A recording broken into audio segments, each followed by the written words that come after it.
Beautiful people, it's me, Pamela, on my YouTube. Cho, no, what's the tea? Siyahlaziya. Guys, let's just unpack again a bit kule case Jocelyn Smith. Abole case ihlasumulisa umzimba like you've never seen. It's so heartbreaking. I'm just like angazi mina lo mama lento wayenza kanjani. And he's just sitting there like ayikho into eyenzakele. Lo muntu is not even showing any remorse. Hey.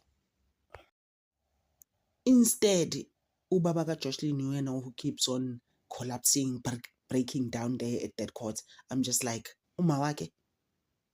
Hey, guys. Guys, there's a lot that uLaurentia lo unosy neighbor lo waka Kelly uma kaJocelyn Smith is saying, right? Uyasho nokuthi hayi uKelly naye ungamboni nje njengoba usumbona ehleli la ecourt. Ukuthanda kabi ukulwa nomama lo. But sinake at first, what we heard about a week ago is that uBuddha, a boyfriend kasisters lo uKelly Smith, uma kaJocelyn, iyona ebimshaya. Kwasho omunye futhi next door ukuthi wayeba nama bruises umuntu ngixake ukuthi hayibo wena nama bruises zakho but awukhulumi ngawo, you know. Hey guys, yabo nje le case lena it's a lot. Especially yesterday, when they said the reason why Isangoma wanted umntwana, wathi Isangoma sona sifuna umntwana, sifuna amehlo kanye neskin somntwana. Guys, kodwa nkusami safika nje lapho ngempela.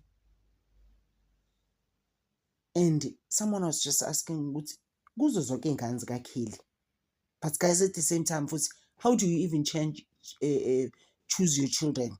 Someone was just saying ukuthi kuzo zonke ingane zaKelly kwakhethwa uJocelyn ngobani?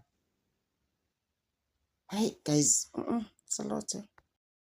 And nalento le yokuthi lo Laurentia lona nalo Stephanos lo, they are especially accused lo Stephanos bayahleka ecourt guys. Noma ngabe kuthiwani ngibahleka kodwa ingane iyalahleka.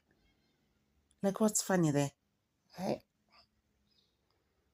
Esho nokuthi yena uLaurentia mina manje ngingenaphi ngoba phela mina at the end of the day akho ngane exchange of money, akho ngane nje futhi mina engayidayisa, angikho nje involved ekudayisweni ngengane, but I'm aware ukuthi kwenzakalani. Uyibona leyo nto? Oh, uLaurentia Lombard mina ngiyaxakeka ukuthi abahlali yini ekaseli yi-1 yena no Jocelyn's mother uKelly njengoba sebekhuluma ku Facebook. Like I don't even understand. So guys, these were actually highlights of what happened yesterday. Ngoba nje le case ibuhlungu ngale ndlela.